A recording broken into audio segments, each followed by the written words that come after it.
Good morning, guys, and welcome back to the Now Morning Show, your Wednesday edition. And it's December, so we are getting ready for the Christmas season when we will shop till we drop. And to make sure that we do that right, my next guest is going to give us some insights on how we can prepare to be safe during this season. Joining me this morning via Zoom is Miss Claudette Jordan-John, the Director of Consumer Guidance and Protection for the Ministry of Trade and Industry. Miss Jordan-John, good morning and welcome. Good morning. Thank you very much. Thank you for joining us because, as I said, we're ready to shop and we need the information as to how we can do that safely. But before we get into those tips, tell me a little bit as to what exactly the Consumer Affairs Division of the Ministry of Trade does. Okay. Thanks again for having me. A little bit about the Ministry of Trade and Industry. Well, the Consumer Affairs Division, actually, we are a division under the Ministry of Trade and Industry, and we are here to protect the economic interests of consumers. And we do that by, receiving and investigating complaints. We do consumer research. We do public education campaigns to make consumers more aware of their rights, responsibilities, and any other important information. And we also uphold the legislation, ensuring that businesses comply with the consumer protection legislation in the country. Beautiful. So education, protection, and of course upholding the law. Key components that we all need this season. But in terms of the current state of affairs with the pandemic, I'm sure you guys had some adjusting to do.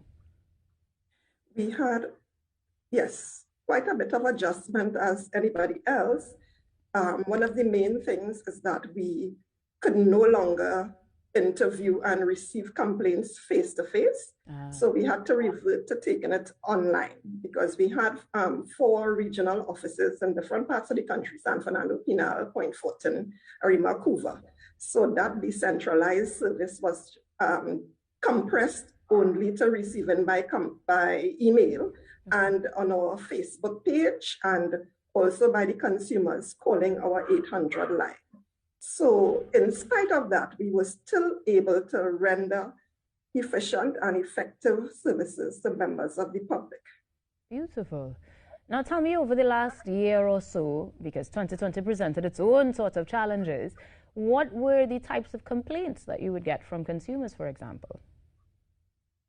Well, the complaints have not really changed. It's the same type of complaints we receive. So complaints with regard to appliances such as televisions, stoves, refrigerators, that type of thing. And then we had the electronics like cell phones, mini stereo systems. Right.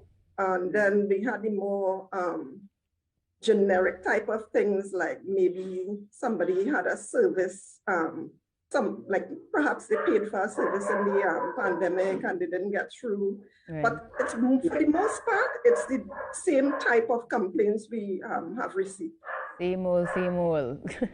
Now, one that I have actually heard, by the way, a lot of the times has to do with hire purchase, for example, and the complexities of the repayments and the agreements of hire purchase. Has there been any specific influx, either incline or decline, in the complaints around hire purchase alone? No, because generally the hire purchase is a type of transaction that persons engage in because they can get the product to use before paying off the full amount, all right? So yes, there would be an influx around this time, but we wouldn't really see we wouldn't track the amounts until perhaps later on in the new year. But throughout the year, there are problems with hire purchase agreements, and that is one thing I think persons should pay particular attention to. For the most part, hire purchase, when you engage in that type of transaction, it costs maybe double or more than the cash price. Okay, right. So, and in these times where money is hard to come by, we ask consumers to really consider whether they want to engage in a hire purchase transaction. And there are other things, as you had mentioned before, you know, things that you should be aware of, because the product is not yours until you have made your final installment. So right now there would be a lot of catchy ads telling you, you know, pay 3 months down, 6 months down, 1 year for cash. So you have to be aware of that, especially like those for the 1 year for cash, because they usually start off with a hire purchase agreement. So if you default in your payments, the money would you would revert to a hire purchase arrangement. So you would have to fulfill those terms and conditions. So there are a lot of things consumers have to be aware of in these times if they want to have value for money. Absolutely. It is something a lot of people will look at this time of year, because, you know, Christmas, we want to spruce up things, but then the pandemic might have made money a little tighter. So I think that we should have some very keen tips or clear tips on how we can approach shopping during this Christmas season, particularly with shopping online, because now we are also seeing where persons are much more tech savvy, much more comfortable on the internet, and the world is a global store. So any tips for shopping online then? Okay. So we could give 1 or 2 tips, although it's a little late now for shopping online because, you know, with the whole transportation issue. But if you still persist, because you might want to buy stuff for the new year, all right? So you will have to ensure that you use a trusted website. When I'm saying that, one that is well known to the public. And it should be one, and the site should be secure. You will see a little lock on it, so you would know that the site is a secure site. Also, you have to be aware of giving personal information. Try as best as possible to avoid giving, you know, any type of information that may expose you in the future. What else? You have to read properly the terms and conditions that the site is given, because, you know, in case anything happens, you have to be able to be aware how you can get redress from that particular site. And speaking of redress, I might get a gift or two that I might want to return. Are there any tips or protocol that we need to follow? Because let's be honest, sometimes it's just not what you need, or you have it already. A genuine need to return is there. Any tips on how we should go about doing that? Okay, so generally, if you are shopping, particularly in this time, what you need to do is ask a lot of questions. And one of the questions that you should ask is, what are the terms and conditions or the policy of the store with regard to returns? Okay, some people will say you can return it. Well, like for this type of time of year, they will say you can return it because they know it's a gift. Some stores will absolutely not take returns. So you need to ask, well, the name of the CSR who is attending to you. So if you go back, you could say, well, you advise me, I can bring back. So even before you make your purchase, you should try to get all the information you can about it, well, without spoiling the surprise. Find out, you know, if you know what the person's color, maybe their size, because around this time, a lot of the problems would arise with the size, something to fit, you know, that type of thing. I mean, it is Christmas. Right, but if you got 2 of the same gifts, that would not be a sound ground to get an exchange or a refund on your money, right? But however, the store may be willing, in the interest of good customer relations. Right. They might tell you they would exchange it, but they would take a restocking fee.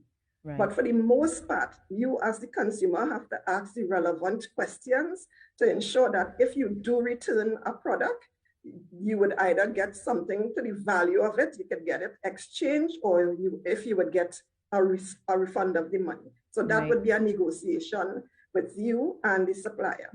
Well, those are fair points in terms of restocking fees being legitimate charges that they can bring up. And of course, asking all the questions up front so you can make the best decision for you. Ianka, restocking fee is legitimate if the item is defective, okay? Not if you went and you buy 6 boxes of tiles more than you require, or the pipe you bought, you didn't think that your husband would have liked it or not. If the item is defective, and that is a general rule, really, for all type of complaints. You have to ensure that you purchase what you want. If you don't like something for color, fit, it doesn't take my complexion, that sort of thing, those are not sufficient and sound grounds for getting an exchange or a refund. Well, those are some valid points that we would probably need our consumers, viewers at home, and everyone to revisit as we get ready to shop. So if we wanted to get this sort of detail and more, how do we contact the division? Okay, so consumers, there are lots of information on our Facebook page. So you can like us on Facebook, and the Facebook page is Consumer Affairs TT. So, sorry, let me get the let me get it. Now that I'm talking about it, I'm a bit tongue-tied. So the Facebook page is Consumer Affairs TT. Yes. Okay. They can also send complaints. As I said, we are not doing face-to-face. So complaints can be sent to consumeraffairs@gov.tt. So you would need to give us a summary of your complaint, age and telephone contact and so on, and we will tell you what else you need to do. Or you can call us on our toll-free line, 800-4277. So you can ask questions, get opinions, you know, bring things to our attention so we can, you know, act on it. Of course. Just one part of the big deal in terms of shopping this season, being safe, knowing your rights, and that of the sellers as well. Thank you very much for joining us this morning and informing us, Ms. Claudette Jordan-John, the Director of Consumer Guidance Protection of the Ministry of Trade and Industry. Thank you so much. We really appreciate that insight. Thank you so much for having me so I can share this short bit with members of the public. And for members of the public, please feel free to visit our Facebook page and the Ministry of Trade website, and you can get much more valuable information. Thank you. Guys, we take a break and I check over my Christmas list to see what gifts I might have to return. The Morning Show will be back.